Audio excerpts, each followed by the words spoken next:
Welcome to the Clear Shots Podcast with Seth Skinner and Jake Jones.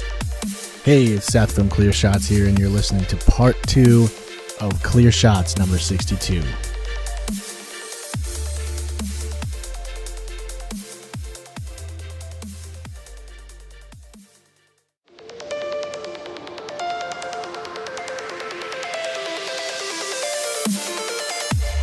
Don't give him clear shots. Don't give him clear shots.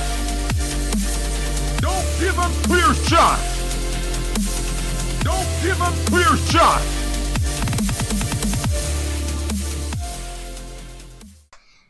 All right. Yeah, keep going. Yeah. No, but Baseball. anywho. We're talking about anxiety. We're talking about anxiety and stuff because I'm like a really together mentally person.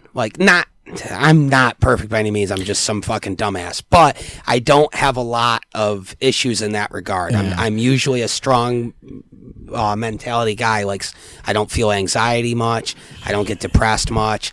I don't even really get unhappy or like pissed that much. That's one of the things is like with weed, like you can't when it's eventually legal everywhere. It's different for everyone. So people who don't want to use it aren't going to use it. Like that's just how it's going to work. Yep, and that's how it is now. Really, the people who are functional on it are going to use it and be functional on it, and then they won't go to jail for no good reason. Yeah, they'll just get to live their normal life, and there won't be an issue. Right. I would rather be surrounded by a bunch of people that are high instead of a bunch of people that are drunk. Correct.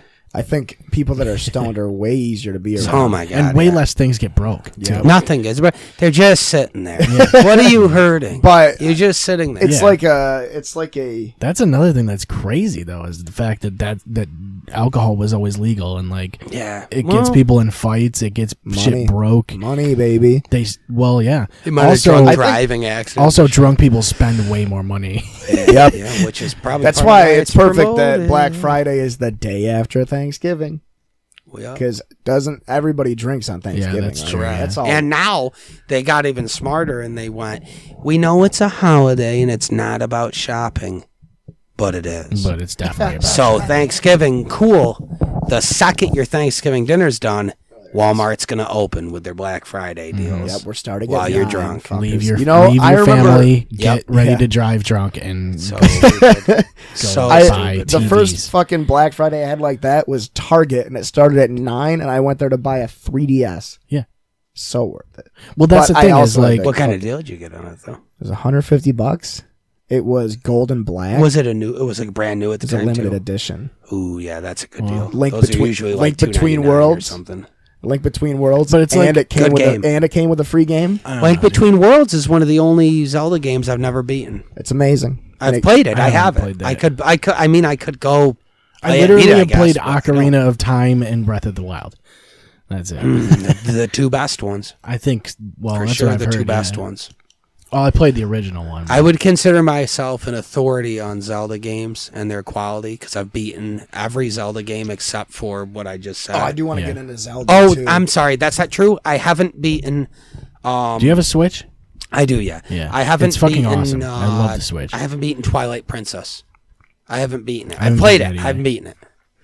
I have That's that, but fair. I I haven't haven't beaten beaten that that. one. Nice. But I've Lift beaten and separate. I've beaten Oracle of Ages and Seasons. I've beaten Link to the Past. I've beaten the first one. I've beaten Zelda 2, which was wicked hard and that was scummy. the side scroller, right? Yeah, that one was tough.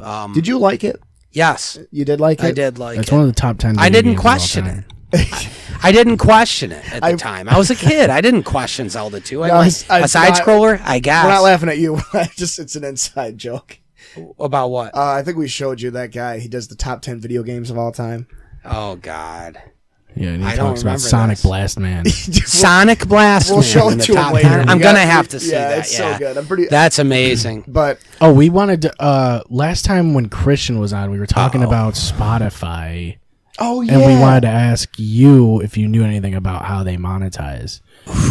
Because we were like, Very little. like but enough. Anabasis is on Spotify, so Correct. they have You to guys are on know, iTunes. like, how did you get on it? First of all, because we got on it, but all we had to Sure. do was submit our fucking RSS feed. Yeah. Musicians, it's going to be a different process. So, we self-released our album.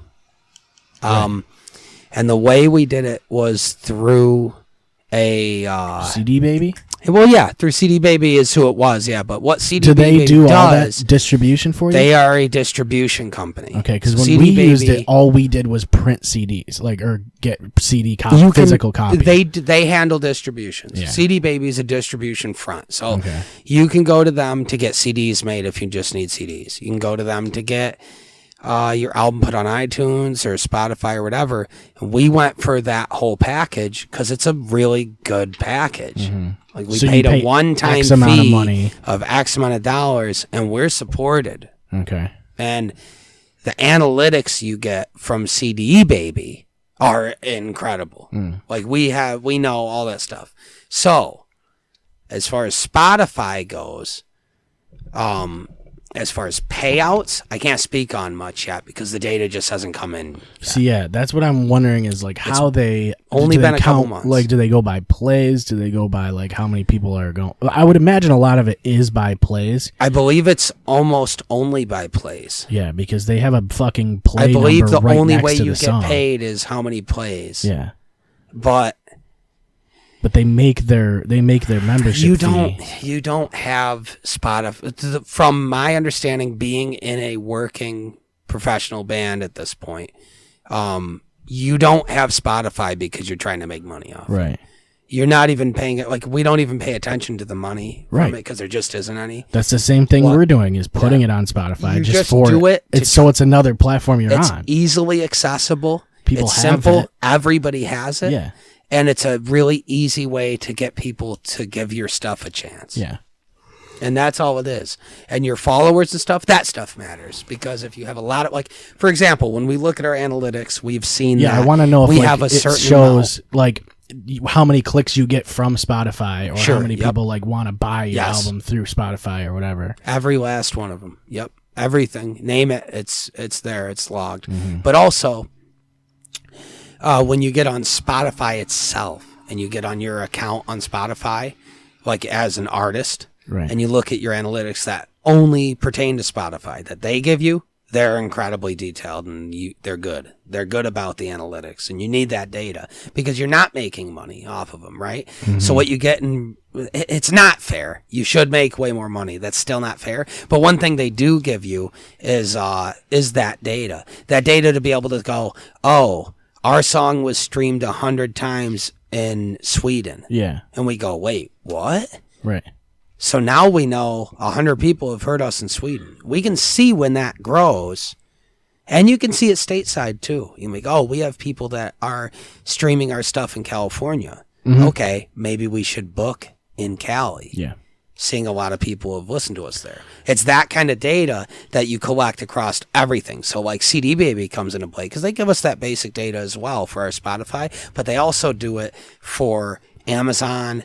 They're going to also show you worst. What they're listening on. iTunes, Apple Music or whatever, Android, YouTube, all that stuff. Yeah. Anything they supply, because CD Baby does another thing that's cool, and I didn't know this. YouTube, I saw they did the YouTube shit because I went in and I looked for Anabasis and I was gonna listen to a couple songs. Sure, yep. And they were on YouTube, but they were posted by CD Baby. Yes, and that is approved. That's cool. That's legit. They can pull analytics for that. So what they do is they post the topic on YouTube of your album. And then so that way when people are trying to hear your album, they can just go there and it'll go to CD Baby and that data comes back to you. And that's the way you want it, But we've already had Russian accounts upload our songs on YouTube without our permission. And we've had to be like, all right. Yeah. And then we found out CD Baby already went after them for a copyright claim and handled it, and we didn't have to do shit. I wonder if there's a way which is cool. That's insane. Yeah, wicked cool. So any monetization goes through them? Monetization for that album goes through CD Baby, I believe. Yeah, I would imagine. Everything feeds back to them and it to. feeds us, but we paid them a flat rate. Right. So they're not seeing money off it. I just think it's you're because not it's all the songs, put out by them. Yeah, because you're not posting the songs on your YouTube page. They're posting them themselves. No, we could. We own the copyrights to all our own music. We are able to do it, but we just, we don't because they're already up there. It's there, and we already have other stuff. I think we will eventually. I'm sure. Eventually we'll go, okay, the album's been out for a while and people have received it and it's once it's a base, once you've built a base, you don't need that produce stuff. videos or whatever that are like the artwork with a cool background and you're listening to this song or whatever. The deal. Like lyric videos. Mm-hmm. Yeah. I don't know if we're gonna do a lyric video. Steve does all our video production, and we just trust him. Like we all brainstorm ideas. That seems easy enough. I mean, I feel like it's a lot of editing. Like it would take a while. It's a lot of editing just to sync it all up and stuff. Yeah. But I'm sure we will eventually because it's a common thing, and it's you want to be where your heroes are. Follow the trends they set. Mm-hmm. One of those. Well, lyric videos are great. I mean, like it's like you're if you're gonna have a fucking song, and instead of just having the album cover on there. Mm-hmm. If you're on YouTube, you might as well have the fucking lyrics there. Yep. I mean, most of them just have the album or the album cover, and then in the description they'll just put the lyrics, which that works too. We are dropping a performance video in 5 days. Yeah, I've been waiting for that. The fucking of the title track performance of the album. Demonstration stuff. Yeah, it's gonna be cool. I like those a lot. We were gonna do one. We actually all the footage is on that camera for the one we were doing. That's cool, man. And it was almost done too, and then we just stopped doing shit. Is that when it's live? No. They all just you could do them live. You don't have to. Though. Most of the people can see what it looks like. You're just shooting your own part. You play your own part, and then you kind of split the screen with each player. Yep. Each member playing their part of the song, and it just syncs it up to the song. Or you can do it different. Oh, it's like a Brady Bunch intro type shit. Sort of, yeah. Yes. That's a weird example. How many years ago was 300 released? Yeah, I don't know. It's like, but yeah, Brady. Okay, so it's like Brady Bunch. I mean, that's an example. I guess you've seen all these different images, the four and stuff, faces. But it's not always that. It could just be one shot of one guy playing the whole song or whatever. But we're doing all of us, and it's not going to be all of us at the same time. It's just it's a lot of different cuts and stuff. It's basically a music video, but it's not. Well, it's not like our terminal video where it's not a music video. It's more focused on the playing itself. Just stationary shots of the players up close. Yeah. So you can see what they're playing as it's played. Like a music video is more fucking like a sort of a visceral experience type thing. It's like thematic. It's a thing, and then a step further than that would be a live playthrough, which we also have one of those, but it's already up, and we did that for the chamber solos. Okay, and that was recorded live. So when we filmed that, we had to record. Does Pat only play leads? He does some rhythms, but it's all additional guitars. So he has So you have 3 guitars, right? We have 3 guitarists. Pat's the lead singer, obviously, Pat Young. But he also plays guitar at a super high level. He's fantastic. One section where he fucking goes into the solo in the chamber is so fucking cool. It's nuts. Because he's doing some of the highest vocals he's ever recorded. And he goes right into a solo. Yeah. So the solo thing's weird. Because we want Pat to have solos. And on the new album, he has solos that he actually wrote that are like his own unique piece and stuff. But the way he started playing solos in the band was demos that would get presented. I would track a solo over the section so you'd know there's a solo there. Yeah. And the guys were just like, well, we got to use that. But I'm the drummer and I can't play the solo live. So then Pat would just learn my solos and then me and him would go over them and he would make them his or whatever. Yeah. And then he'd go. So like the demo for the chamber that I presented to the guys when we first started the band had a solo section I had already recorded for it. And the first half of that solo section is just Pat's solo that he plays. Okay. And obviously it's adapted to his playing, so his phrasing ideas and his tendencies, his style. But it's basically the same solo I played. And then Dylan's was written. He wrote that in the studio for it. And it's just incredible. Yeah, because it trades off. Yeah, that's right. So much better than what I had. But okay, so when it trades off, he plays the rhythms. So basically what Pat does is Dylan and Brad are the main guys that cover all the guitar work. And then if Dylan has a solo, Pat will come in and double the rhythm, so there's a full rhythm section underneath. Or Pat will take the solo so that Brad and Dylan can do the rhythm stuff, section, And then or Brad has solos as well. It definitely makes it bigger for sure. It just helps fill out the space. I feel like more bands should do that. And it just works live. When you see us live, you'll get it. You're going to go, oh, these guys sound massive. It's the wall of sound. Yeah, he's got his guitar on that fucking stand, basically. Yep. Yeah, he has interesting setup. You don't see a lot. It is, yeah. He has right off the bat, he's a lefty. He plays left-handed, which is already not the norm. But he has his guitar on a stationary mount, and the microphone stands right next to it. And then he has a little pedal so he can control his own volumes for when he comes in and out, which is kind of tricky because we run a show on rails, which is a whole. We can get into that if you want, but I won't worry about that yet. But we run a show You're all on a rails. click track. We're on clicks. We have time. samples. Yeah. We have cues. We have all this. It's chaos. It's a lot of work. But it's the difference maker between a band that when you see them live, you're like, this band's pretty tight. Like, they're pretty professional. And a band like Tesseract or Periphery where you go, what the fuck? Yeah. It's rails. If you see someone with in-ear monitors, you know that they're probably... And it does us all a lot of favors, too, because what we get, every time we rehearse to our rail set, right? Yeah. And every time we play live, we're playing to our rail set. So you know what we're getting a lot of practice doing? Playing in time. Playing the entire thing. And playing everything all straight, yeah. And not getting off time once, because you can't. That's what you have to... Like with bands like Between the Buried and Me, where Correct. It's an entire album. You have to play it like that. Correct. You can't remember that shit. There's no way. Yeah. Yep. That shit is so insane, dude. It's to be cool. able to play that long together, like that's just we do some long stuff. Like when we do the full album out live, which we are not going to do often because we like to mix up our sets. The idea is to play Rainy Season directly into Of Conviction, directly into Deeper. That's like 15, 20 minutes of music straight right there. And it all goes right into each other. And we've done it once. We have done that one time, I think, live. And it's brutal. What else do you play live? Do you play, you have new shit too that you're playing? We have new shit too. We are already writing our next album. Because you just have to make time to do it, and we're always inspired. Me and Brad do a lot of demoing, and the other guy, like everybody's involved in songwriting. It's not me and him are not. We don't have any extra power in the songwriting. It's not like that. Wow. But we just have the time to demo a lot when we're home. So we'll demo shit, and then it'll get presented to the guys, and then we all write a song off of that demo, and then who knows what it's going to turn into. You know what I mean? And that's how we ended up with the album, and that's how we end up with all our stuff.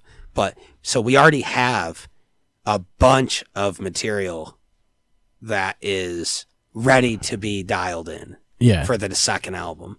And so you we're just have a couple that are fucking done, and you play those.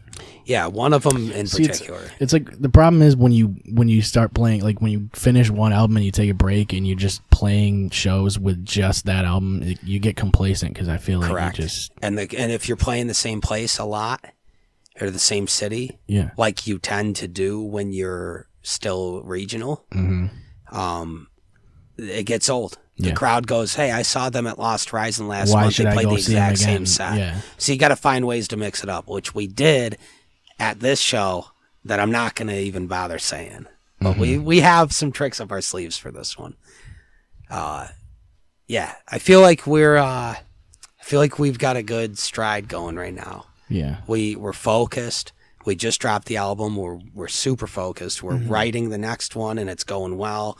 We are game planning all of our business moves that we now have the opportunity to make because of the position we're in.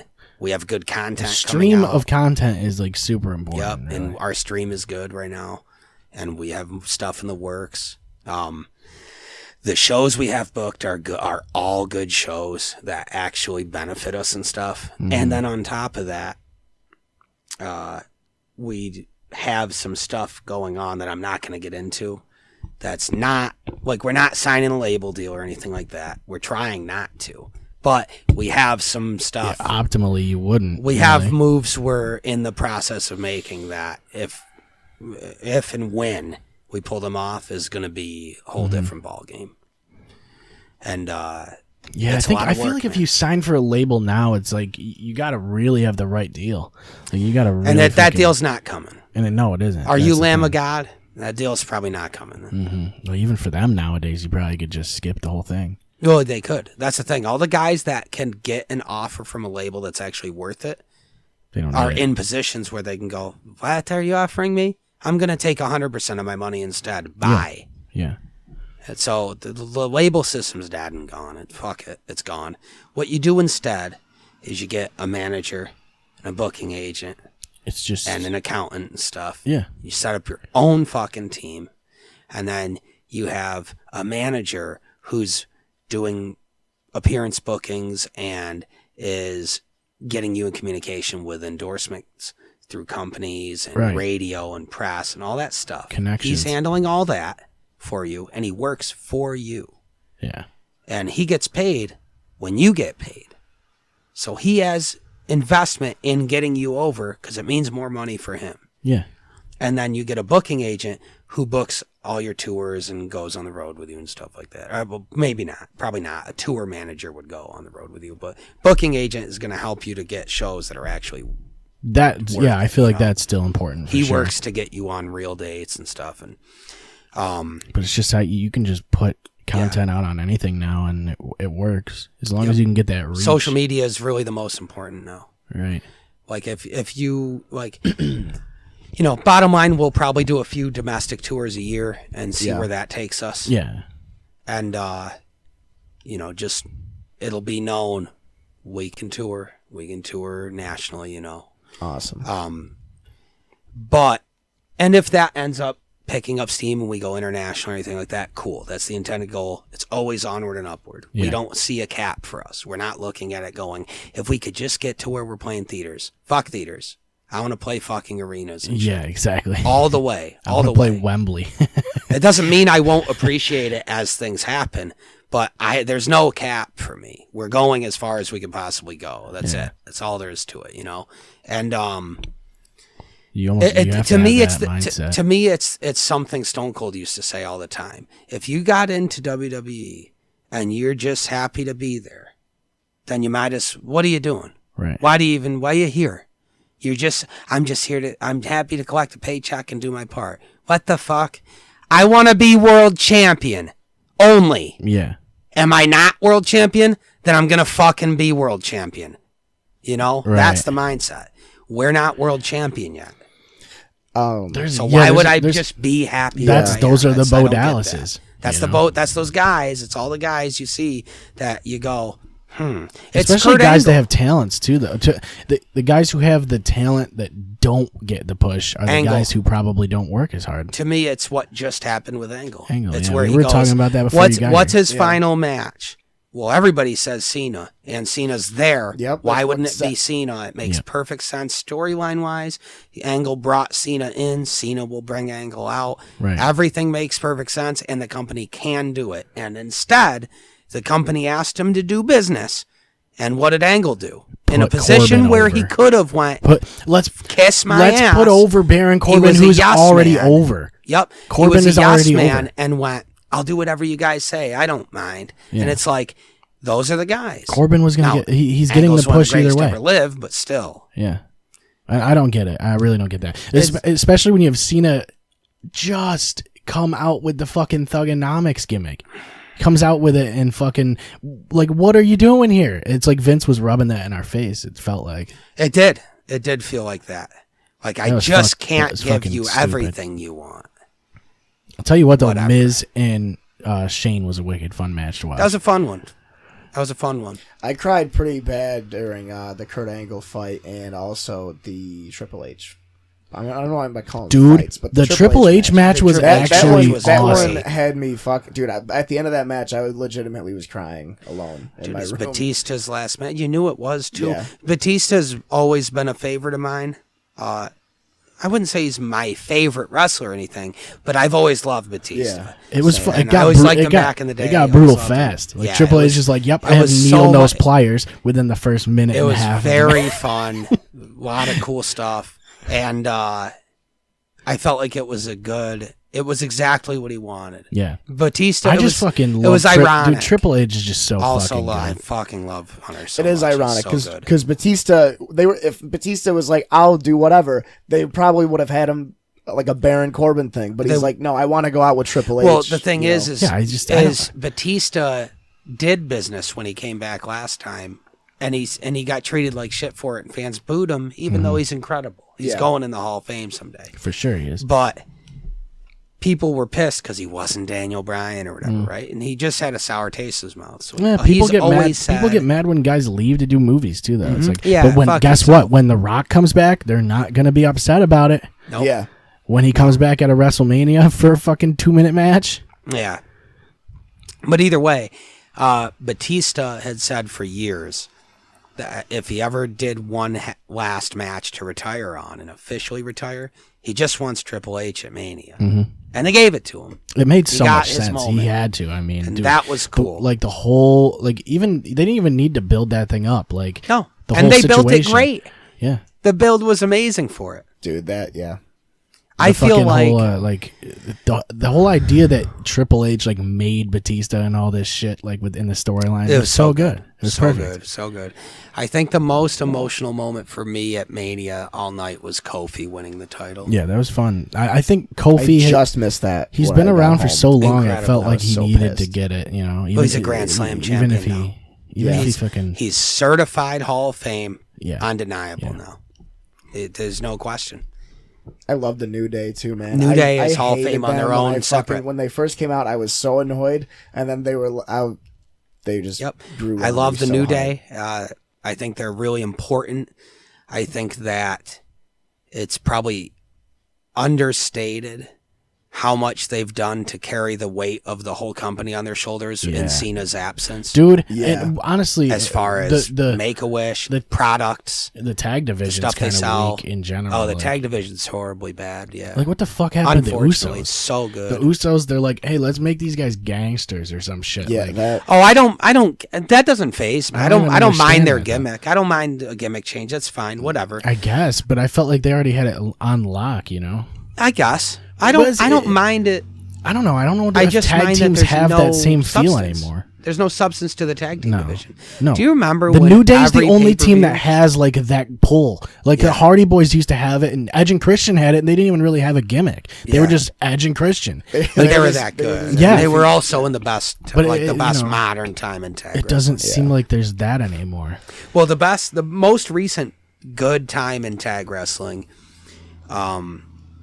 was back a few years ago, before the Shield took over the world. Right. When they were the Shield. That was big too. There's were no DX the Shield anymore, you know. Yeah, but I'm talking every pay-per-view, the best match of the night, the only match anybody remembered.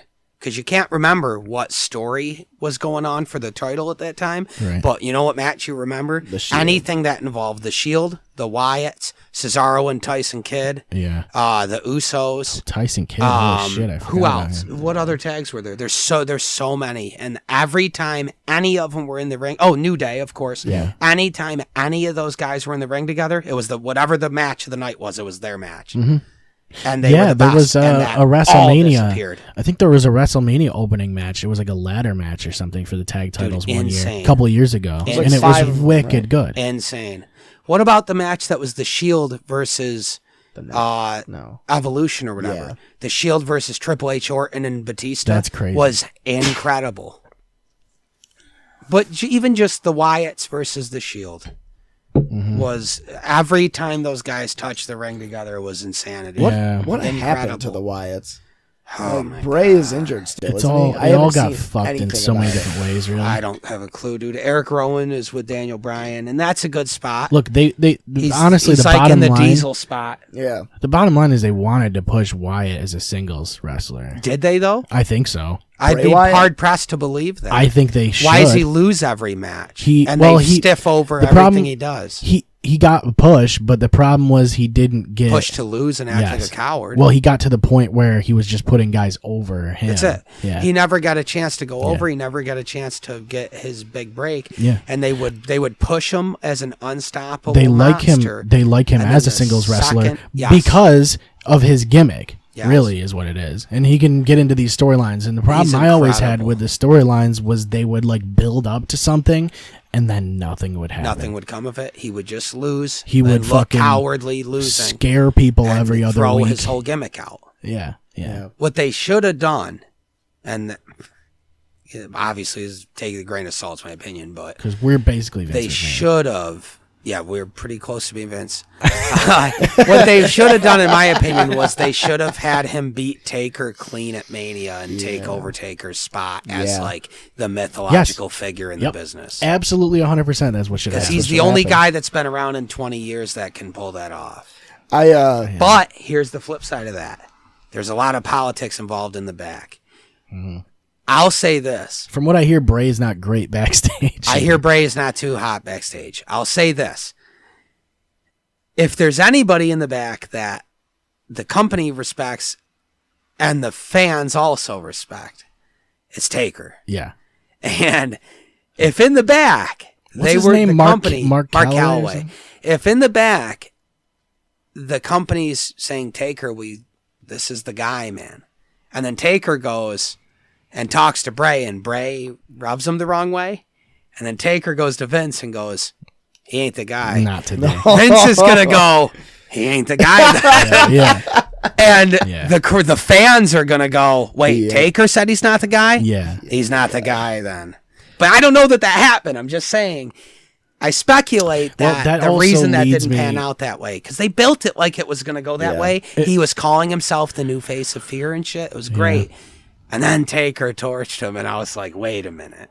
Wait a minute. Maybe they did it just to throw the curveball, you know? Maybe. But the thing is, you know, you look at the idea of Taker going, Lesnar's the guy. Well, did that happen, or did Vince want it to happen? Exactly. It's hard to say. I was reading this because Lesnar held the title for fucking how long? He just dropped it. And he had how many matches? 5 matches over that period of time with the Universal title. Were all identical. And it's like, look, if you're gonna have you made an entirely new title for this guy, and then he disappears. And I'm a huge Lesnar fan. Yeah. Historically, I've always loved his work. I always loved him back in the day in his first run before he went. He's UFC. so much fun to watch. I loved whether him he's in doing UFC. Whether he's in the UFC or he's fucking. I always loved him. I have respect for him even now, but it's not debatable. His matches now are just boring. No kidding. It's not debatable. Whether you like him, whether you like the guys he's with or not, German suplexes. Yep. And 4 F5s. And when you see the same thing over again, it doesn't matter if it's Shawn Michaels or Flair.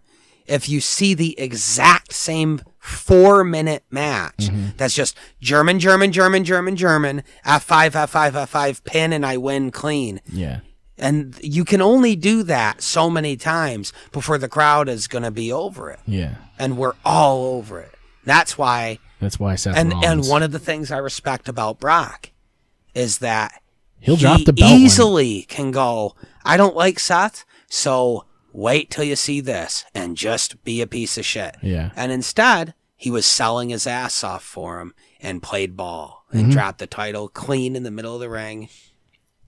Yeah. Because he does actually give a fuck.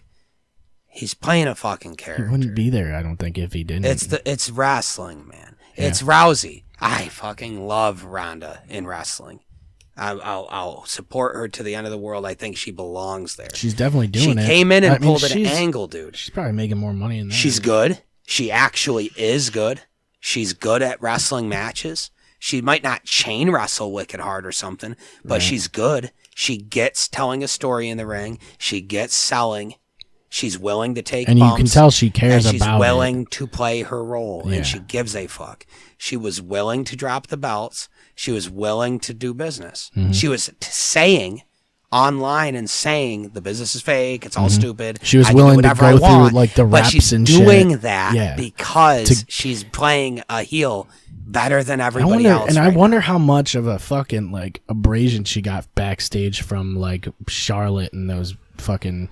I guarantee you. I guarantee she probably got she went backstage through some fucking, and they all had a big hug and cried together because they couldn't believe what they just pulled off. Yeah, but at first, when she first came in, I imagine she got some shit. She goes straight to the top. I'm sure that all those girls in the back who are But fighting you can't not put her. You can't not push her. Well, it's to the top Ronda. You just don't immediately. have a choice. But she better be good, and that's why I respect her for that. Is because she went. I have to be good. I'm going to work with Angle. And you have to be good because you're you're in matches with their top female superstars. With assumably, and you could easily say safely, the number 1 and number 2 best women's wrestlers that have ever lived. Right. And Charlotte and Becky. Yeah. They've got to be in that talk. And you can't risk injuring them. Nope. You sure as fuck can't. So you have to be good right from the fucking jump. You have to. Be good. Yep. And that's why they did a lot right by putting her with people they could trust to be safe and get her through matches, make her look good. But also in the background, she's just training 24/7, has to eat, sleep, and breathe it, And she was training with Angle, who is the specific perfect person to train her because he's a guy who came from Olympic level actual competition and is the ultimate example of fast transition from I've never pro wrestled one time, I don't know anything about cutting a promo, to top 5 or 10 wrestlers that have ever lived pro wrestling. And he did it in like 2 years. Yeah. You said we touched on it a little like probably like 10 minutes ago, but so what's your favorite Zelda game? Oh my fucking God. Zelda 2. My favorite Zelda game? Oh man. I have a few. It's tough. What do you think is the most important Zelda? Most important Zelda, that's not even debatable. It's Ocarina of Time. There's just no debate. And it's anybody that tries to debate it they're lying to themselves. They're lying about the facts because it's the number 1 most influential video game ever made. Yeah. There's nothing close. He's lying about the facts, though. Yeah, of course he is, because he's going to try to say it's 1 or it's Majora's Mask, because it's the cool thing to say. Wait, you think I'm going to say that? No, I'm just fucking with you. Oh, I'm not going to say. I don't know shit about Zelda. You have no input. Yeah, you're just taking. I don't know shit about Zelda. I think the most important one, by a mile, is Ocarina of Time, and then obviously the next closest, most important, would be the first one because it was the beginning of the whole series. Yeah, of course. But that's it. My favorites are tough. I would say my favorite ever is also Ocarina of Time. But there's close ones for me. That one's like that was a tough game. Too iconic. Like it's also too like iconic. It actually isn't that hard until you get to Ganondorf, and then like that was the only part I had like trouble with. I was also like 7 years old. Do you mean the first? What do you mean by Ganondorf? Do you mean like the first time you fight him? At the end when you fucking go to the castle or whatever. Oh, you're way off on that. You're way off on that. That was the only hard part. That's because I was 7. I was gonna say you're way off. I think it was. Brother. Didn't you have to shoot him with arrows? And it's hard. And the platforms were falling down. Oh yeah. It's not that it's not hard. I have vague memories. It's just because I haven't. Something you're not remembering from that game is the water temple, and that's the hardest dungeon in any game ever. And it's not hard because it's fair either. I'm assuming Ganon is the. I'm assuming Ganon was the end of the game. Ganon's the final fight. Okay, so then I definitely finished the water temple then. The thing is cool that you had fights. like the suits, like the different outfits, like the blue and the red. Name something about that game that wasn't perfect though. Yeah, you can't do it. That's why it's Ocarina of Time. I used to play the fucking like carnival games, the fucking carnival game where you just win a ton of rupees. You had to shoot like the fucking moving targets and shit. And you had to just play that for hours. You would 1 in a million chance you'd get a heart container. You'd have to hit all of them. Just had to. I think you had to hit all of them. Yeah, and you'd get a heart container. But good luck. It doesn't happen. I might have done it once. I would say Breath of the Wild is one of my favorites. That game blew me away. I think it's one of the best Zelda games ever. It was probably the most nostalgic of any Zelda game I've ever played. There's so many nostalgia moments. If you're a lifelong fan, was it like there's too many a fan service thing? Big time fan service. It felt really big too. It just felt big. It felt It felt like there was a lot to explore. And it just. So when it's also impressive that it's on the Switch. Like there's this thing, 100%. But there's this thing about Zelda games. So when you've played all the games, there's this feel, this innate feel, and this kind of almost an art style, but not quite. It's more like just a broad presentation of the world around you, how Hyrule looks, how it feels, how it's alive, right? That is instilled in you from the imagery and the feel of playing all the games. Yeah. And they've always been really good at tapping into that vibe. And Breath of the Wild was maybe the best they've ever done at tapping into that. Right. Yeah. Because you could go feels... everywhere. You could go to Gerudo Valley. And when you go there and you look around and you're exploring that area and you go to the towns and stuff, it feels like when you were a kid and you went to Gerudo Valley in Ocarina of Time, or you went to was it called Gerudo Valley in Link to the Past? Well, so Link to the Past is probably, I'd say, the second best Zelda game ever made. That's my favorite one. Yeah, Link to the Past is probably the second best one, second to Ocarina of Time. It was just like they had temperatures unreal, and shit. man. Like each region had like a different temperature, so you'd have to wear different clothes in certain areas.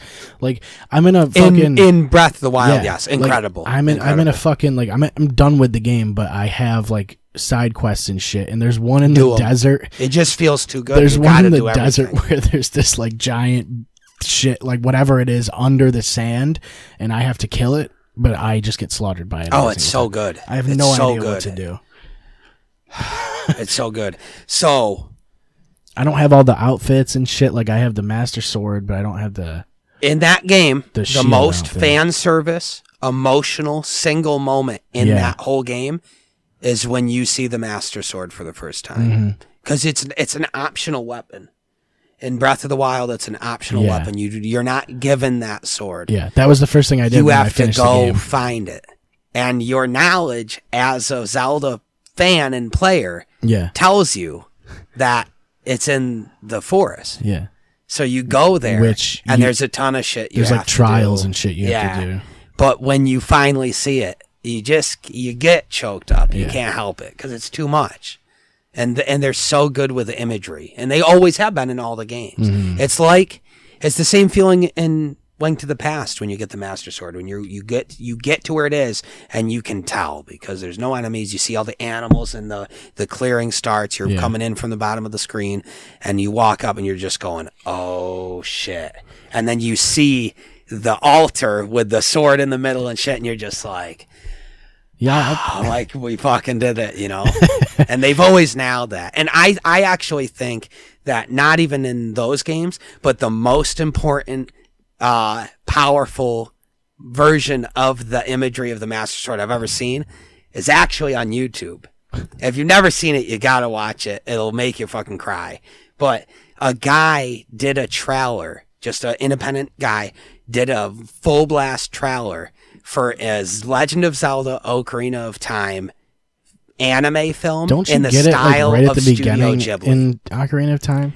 No, but I mean, so in the beginning you're in you go to the Deku tree. You're in the forest and you go to the Great Deku tree and you go in there and you fight spiders that are scumbags and shit. And then the tree dies and you leave the forest and you go into Greater Hyrule, like the Hyrule Plains or whatever, right? And then you go get Epona, and the farm and shit is incredible. At what is it, Lon Ranch, right? And then you meet up with Epona. This is like making me kind of happy inside. And then you go, to Hyrule Castle to meet Princess Zelda. Yeah. And when you go to the castle, you can see where you go to the Master Sword. You can see the temple. You can't go in there yet because you have to have the 3 seals to even open the chamber where the sword lies. Yeah. Because in that game, the Master Sword is the key to time travel too, though. Yeah. Ocarina of Time it's too legendary, man. Every time too good. Every time we spend any amount of time together, all I want to do when I get home is play a Final Fantasy game. Dude, I got you. You do it every time. I'm sitting here and I'm like, well, I don't know shit about Zelda. I like the ones I played, and all I'm thinking is like, man, I got Final Fantasy 7 at home. I was just talking to Joe Motika about doing one final playthrough of 7, because him and I have had this thing for many years where we'll trade off. So like he'll come over and hang out, and he'll play a video game that either he's never played or hasn't played in a long time. And a lot of times we try to find one that I have played, and I'll guide him through it, and he'll play it, right, and get to experience the game for the first time. And then when he beats it, we'll trade off. I'll do a game maybe that I've never played that he has or hasn't, and we'll experience it together or whatever. Right. We've done that with a ton of good games. So he's never played Final Fantasy VII? No, we both have wicked hard, but neither of us have played it in, Jesus Christ, I don't know, 10 years probably. 10 years since the last time I played it. I do one playthrough. I do 1.5 playthroughs a year. The first playthrough, the half one I fucking quit. Because I'm like, I either stop booting it up every day, and then I boot it up like 2 weeks later, and I'm like, I have no idea what I'm doing. It's over. Yeah, it's over. And then the other one is the one where I'll have like 3 days off of work and no plans, and I'll just play it just for 3 days marathon the shit out of it. Yeah, and then beat it. There's 72 hours in 3 days, right? Oh yeah. Right? 24, 48, 72, right? Yeah, so there's just enough time to full beat it in 3 days if you don't sleep. Yeah, that's all you have to do is I would try. I usually as soon as I get on like what would be disc 2, if I can make it that far, you're good. You know you're good. Yeah. I agree. You have to make it to disc 1. Disc 1 is tough. Because what is it? 99% of it is 30 hours you spend just in Midgar. Yeah. It just takes forever to get out of Midgar. That's honestly why I haven't played it again. So bad. And that game. Like the thing is that it grips me more. That game is so good. I can't than a game like Red Dead Redemption. I was just talking to my buddy about how Red Dead Redemption, the beginning of that, once you get past like the ranch, you're pretty good to play through most of the game. But I never make it past the ranch. Oh, I did. But like in 7, I love it so much that I will slog through. I'll slog through. Like I'll try and because you just do it have as fast to as possible. And it's so genius on their part because it's such a giant game, and instead of feeding you the whole game world right away, they get you, and that's one of the best moments of the whole game is when you've spent 20 something hours of gameplay in Midgar only. Or it's not 20. It's like it's probably 10 hours in Midgar, which is a shitload. That's a full game on PS1. Yeah. And by the time you get to the motorcycle chase at the end, where you go over the wall, and you go, it's over. This game was this was a good game. This was okay. If you don't know Final Fantasy, which a lot of people didn't by the time that game came out, and then you get over the wall and you go, wait. Where am I? And you realize there's a whole planet of places to go. That's the craziest thing. And you're just like, no way. An entire planet. Yeah. I mean, it's incredible, man. It's crazy. And the thing is I'm gonna have to play it again. If you know Final Fantasy games, you know that's gonna happen. We should do that. We should do a Clear Shots play. Yeah, Final 72-hour one. Yeah, dude. Non-stop. We'll have Dave over. I'm over for that, but don't do Final Fantasy 7, motherfuckers. We'll do one you haven't done. What the fuck? Wait, no, do 6, man. I've beaten 6. You beaten 6? I haven't beaten. Have you beaten 4? I don't think I've beaten. Wait, is 4 the one with Kane? Yeah. I've beaten 4. I haven't. Those are the best ones. I haven't beaten 5. Those are the 3 best of all time. Are 4, 6, and 7. I haven't beaten 5. Well, Brian. 10 was damn good too. That was a love letter to fans of the classics. I haven't beaten 9. I think I almost never played 9. 10 is. Dude, oh man, 10 you could beat quickly, right? Or 10's not 10's long, but I don't think it was as long as 7. But it was long and it was good. 8's a great one. Have you played 8? I played 8, yeah. I've played 8, haven't beaten it. So we watched the video when you were here last time. Yeah. I've only beaten 1 through 10, but minus 8 and 9, and I've never even played 9. And I'm gonna do 8 next, but finding the fucking momentum in my day to go, I'm gonna turn it on. Thing, is that 9, knowing what you're getting 9 into, isn't a long game, but the combat is. When you go to play, you'll know. But I don't know. Like with 7, I had combat speed, like the wait time, as fast as possible. Yeah, dude. Now, when you play 9 and you have it as fast as possible, it's so slow still. It's so slow. But you have 4 characters instead of 3, so it kind of makes sense. Dude, yes. But, that's awesome. That's how 6 was. I felt like they should have just made that. They could have sped that up for sure. Yeah. For 9 or 7? For 7. I think having it on max speed is good enough. I think it's good that way too. Is it like 3 seconds or 5 seconds, something like that. But it's enough time for you to be able to game plan your moves. And I play on weight too, not so too that much. way. So do I. Yeah, because you have to, especially. Oh, I'm used to the old ones where that's just how it was. So that's just my style. Yeah, because otherwise they'll attack you, right? They'll attack you before you can. Like if an enemy's fast enough, or not. To be fair, enough, to be fair, the best Square Enix game I've ever played in my entire life is Chrono Trigger without equal over any Final Fantasy. Chrono Trigger is game. Oh my god! I think it's crazy because, but that one had active battle. Yeah, that one was where you didn't have a choice. They would attack you. You just had no choice. Amazing. Chrono Trigger is probably top 3 or top 5 favorite video games ever made, but also the most important to me ever. Like biggest impact on me, most emotional significance to me. That is one of the greatest game stories ever told, and it was told in the prime of the masters of every aspect of gameplay storytelling. I was gonna talk about Chrono Trigger, but Seth hasn't played it, so I don't want to say anything. Okay, all I'll say about it is this. Yeah, is it on Steam? Oh yeah, yeah, it's everywhere. Only thing I'll say about it is this: it's pretty routinely consensus, like agreed upon as the greatest single Japanese RPG ever made. It was made in the late 90s by Squaresoft. In conjunction with Enix before the merger, because Enix made Dragon Warrior and Squaresoft made Final Fantasy. So they decided, and everybody knew it, and in Japan especially, it was even better known, that the best RPGs that were happening on planet Earth were Dragon Warrior games and Final Fantasy games on Super Nintendo. And at that point, they had, I don't know if they made 6 yet, Final Fantasy 6, but they might have made 4 or 5 still. I'm gonna just look it up. Yeah, but either way, so what they did was it was a big deal. It was in Nintendo Power and everywhere. Big deal. The biggest deal happening in games at the time was that the two companies, not the merger, but that the two companies that make the best RPGs are coming together to make a new IP. That's an original Japanese RPG with an original story written and everything by the best of the best all-stars from their two teams, animated and with character, not animated, I'm sorry, with art direction and art design by fucking Akira Toriyama.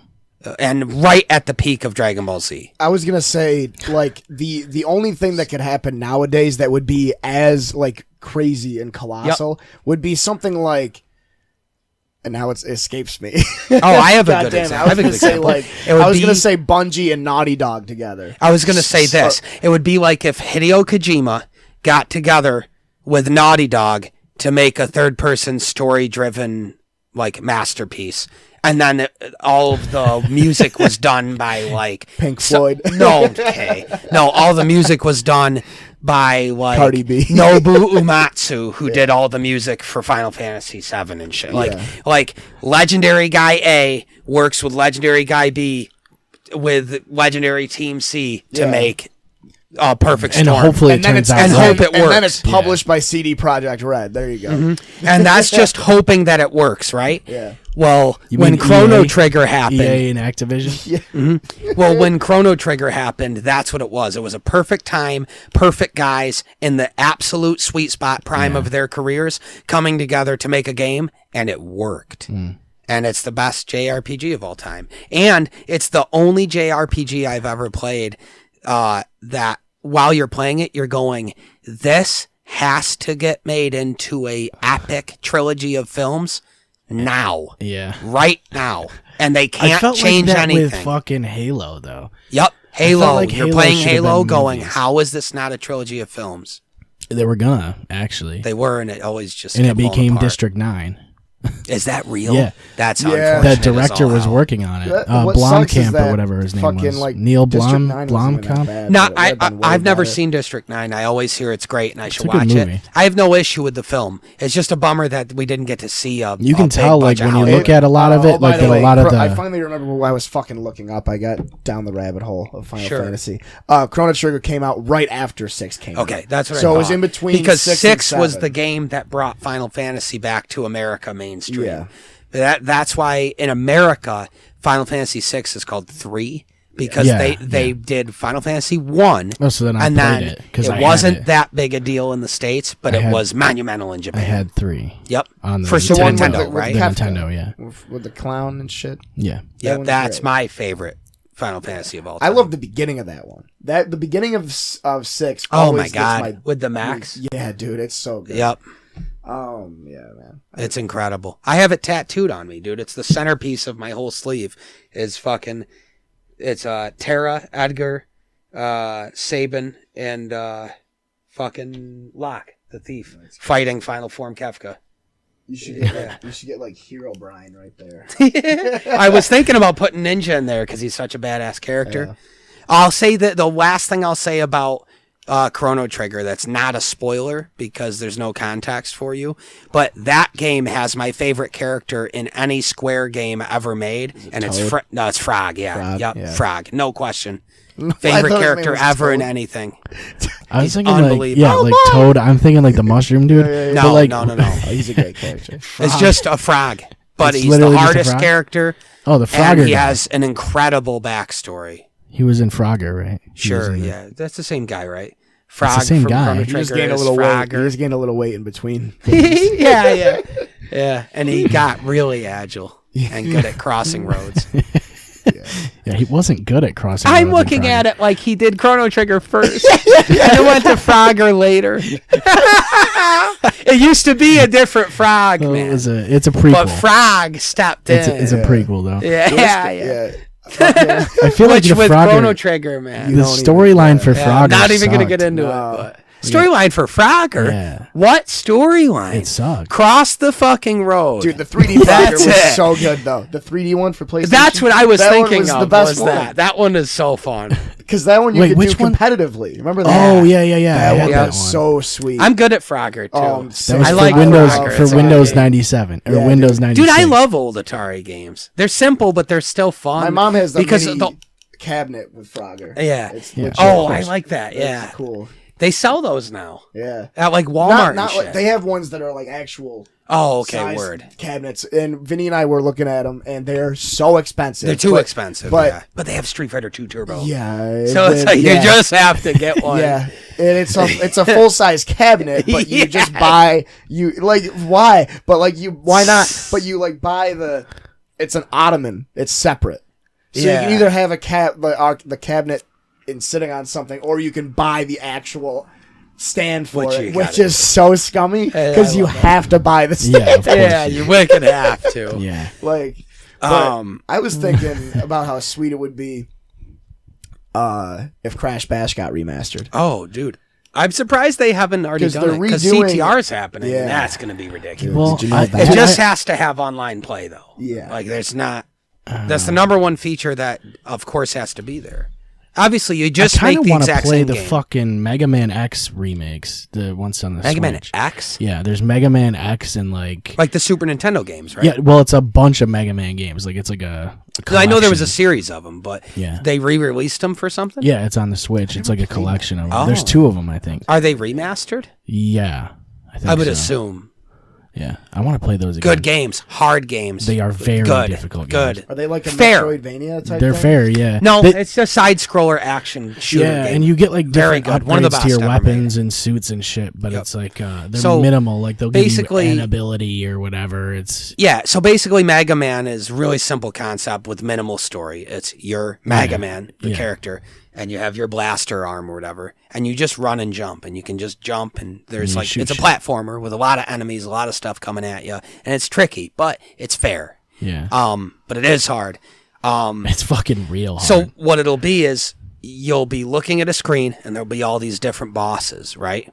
And then every boss has a different weapon style they fight you with. So you have to go through a stage to get to the boss. And that's not that simple because the game's hard. And it's not linear either. Like, no. It shows you, like, there's a big square of, like, all the levels and shit. And you pick the level that you want to play. Yep. So you always, like, go after the easiest boss first. You have to figure out who's the easiest guy. Yeah. And then you find... So the reason you do that is because when you beat a boss... you get the weapon that represents that boss. That's pretty sweet. And then you can use that weapon to fight other bosses. Kind of like and Kirby. One of the other bosses... Kirby, like, takes their weapons. Kind of like Kirby. Kind of like Kirby. That's all Kirby's saying. Kirby's like, I swallow people and I take their Kirby abilities. with extra It's steps. just more long form. Yeah. But so like the way the game works, though, is like, say there's a guy that's fire, right? Well, that guy's attack will make you have a fire round, right? So your blaster can switch to fire and you can do it. But you have to get ammo for it and stuff. You can run out of ammo, but you can get ammo for it. And you kind of just sit on it for the boss. Right. Yeah. But then you have to find out which boss, through trial and error, or you could just cheat and look it up online, is weak to that guy's ammo, because that's going to be the next guy you kill, and then you get his ammo and you kill the guy that's weak. So then you kind of move around, you know. I mean, when I was younger, That's all it is. I could only beat like 2 levels in Mega Man X. And then the other ones I didn't even want to try. Gameplay itself is linear. Like, you start at the left, you go to the right, and you're just clearing out the stage. And you go down sometimes, but it's usually always left to right or up to down. And if it's not, I'm just forgetting. It could easily be all 4 directions. Who gives a fuck, you know? But I feel like my memory of the games is not Mega Man X. It's Mega Man 1 and specifically Mega Man 2 for NES is the best one. They're all pretty much similar, though. They're all good, though. I've never really played a bad Mega Man game, but they're simple and effective. They're good. They're good games. Hard. Can't say it enough. Hard games. I think the only...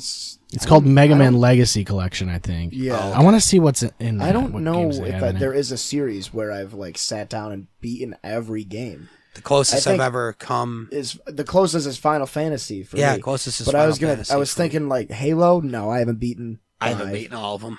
I haven't, and Gears. I haven't beaten 4. Judgment, and that's crazy that you guys have played like all the Mega Man games. I haven't played them all. I haven't beaten them all. Not even close, but I played all of them. Yeah, there's like 1,000 of them. I've played them all, I think. Because isn't X or one of them? There's one called Mega Man Legends that's on N64, and it's I was gonna say shit. There's one that's third person. Yeah, that's and the N64 there's a whole one. spin-off series. It's all third person or whatever.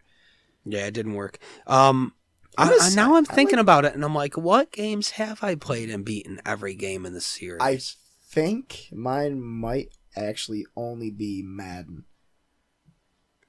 It has. I was gonna say Metroid, but there's probably games now. They've came out with new games now, like Metroid Other M. I haven't even played, which is a bummer. Legacy Collection has the original 6 Mega Man games. Okay, that's what you want. Those are the best. You know, it actually might be Fallout. Now that I think about it, I've beaten all of them except Tactics, but that's a spin-off, right? Yeah, I've beaten Fallout 1. I haven't beaten 2. And then I obviously beat 3 and 4.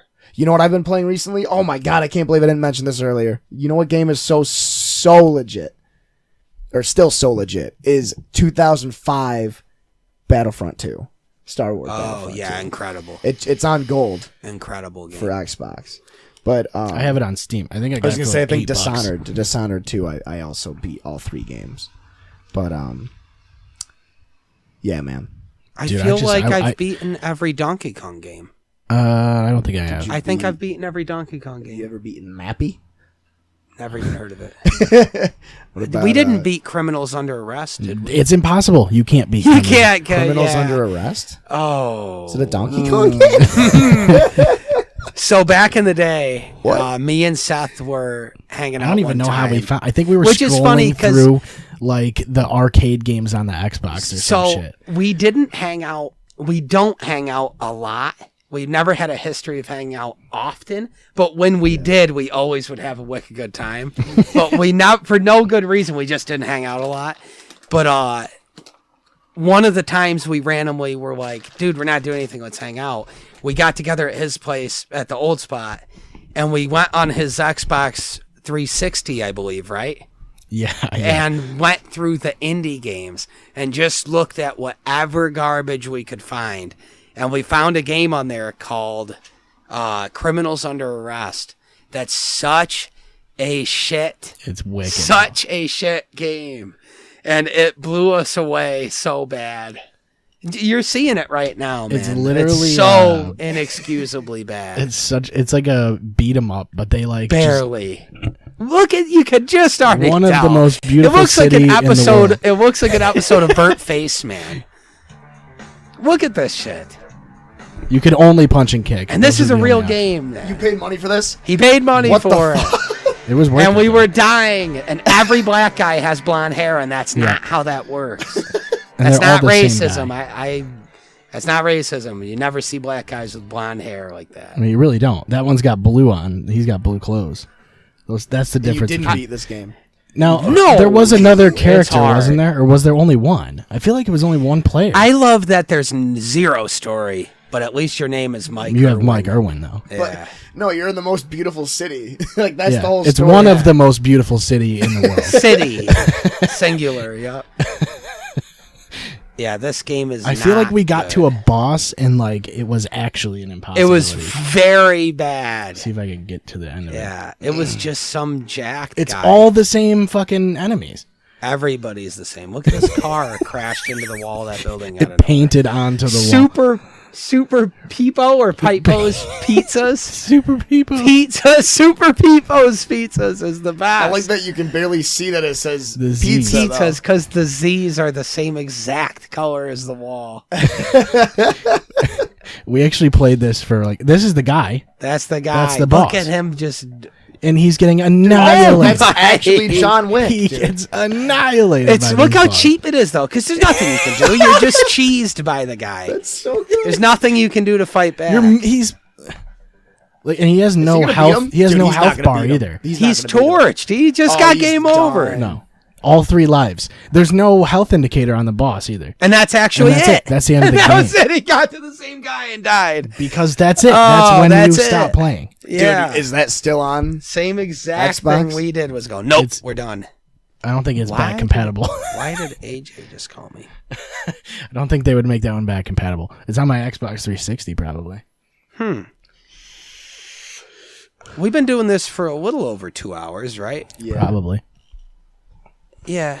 I guess we can fucking call it a day. Yeah, my bassist just called me, which means there's probably some shit I got to work on. For sure there is. I got to show you just one thing before you leave. Let's do it, man. Yeah. Let's do it. What is it? Good to I want to show him the fucking never got famous in the video games list. Okay. I can't believe we didn't show it to him yet. Do we want to just wrap up, yeah, or we'll just call you it. can show me after? Do you want to watch it it on? No. Watch it now. Who gives a fuck? Live. Yeah, we're not supposed to. Oh. I mean, YouTube Then is don't. weird now. Like, they're cutting down, like, they're really cracking down on people's copyrights and shit. Yeah, we don't have to watch But it. it's not like we're playing the actual video, but still, we probably shouldn't. Fuck it. We'll watch it after. So yeah. Thanks for being here again. Of course. It was a man. blast. I'll be doing it again, I'm sure. Yeah. I live down the street now, and there's no excuse, you know. Yeah, there isn't. We're going to try and have Mr. Lapatino on again. He wants to be back on. Yeah, we'll get Vinny on next week. So the next thing we got to do, and I can help with this, is we got to figure out how to get you guys more microphones in one session, so that we can get even just one more chair right there, and maybe figure out a different filming spot or something, so we can get 2 guests on at the same time. Because I want to be here when Vinny's here, dude. That would be so good. That'd be so good. Straight chaos. I wouldn't speak. I wouldn't be able to speak for It'd like be the whole so time. funny, I would open my mouth and you guys would immediately yell at me. I would just watch. Yeah. How about, Especially how if about we get some drinks in How about us, it's just you 3 and then I sit over there? Yeah.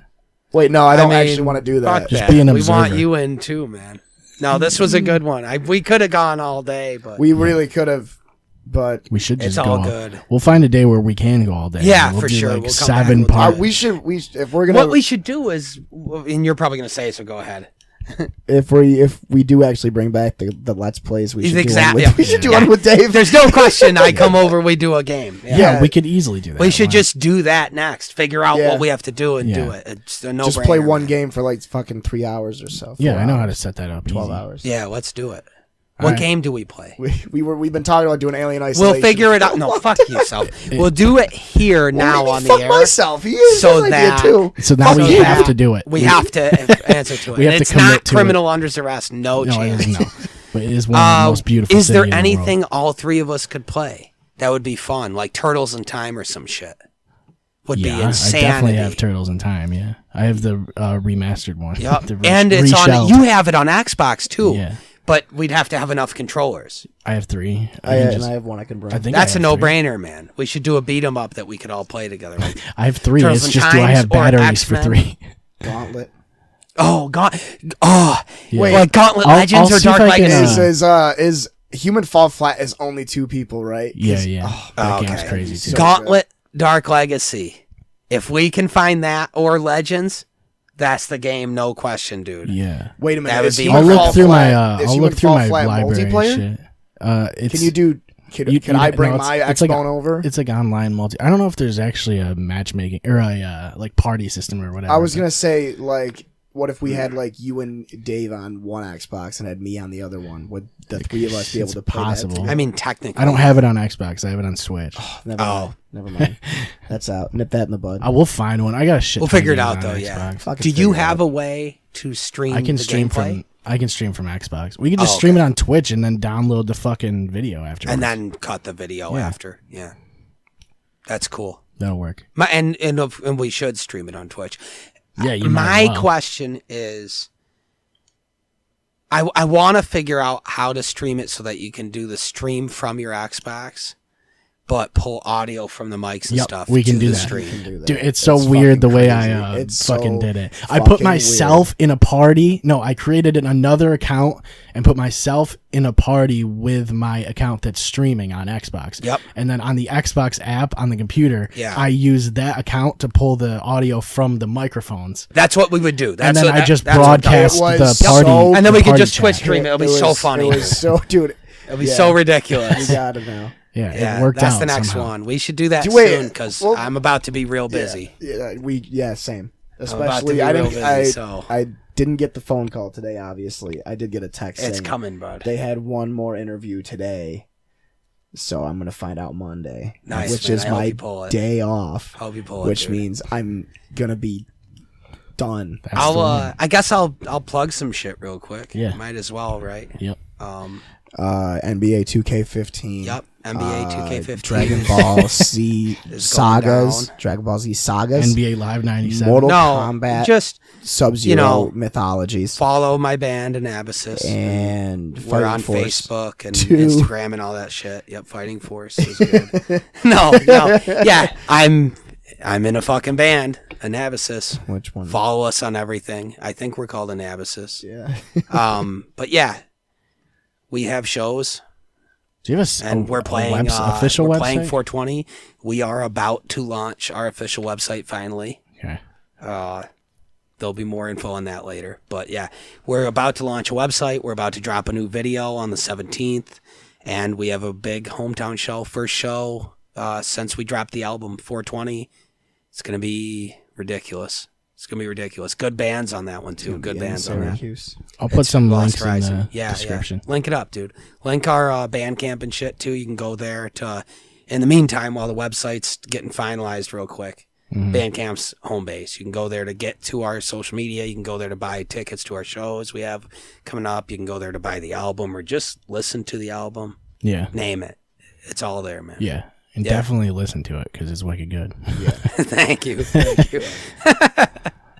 All right, man. Good. Thank you. Yeah, thanks. I love doing this shit, man. I love you guys. Thanks for listening, guys. ClearShotsPodcast.com is where you'll find links to everything we do. You can check us out on Twitter at ClearShotsPod.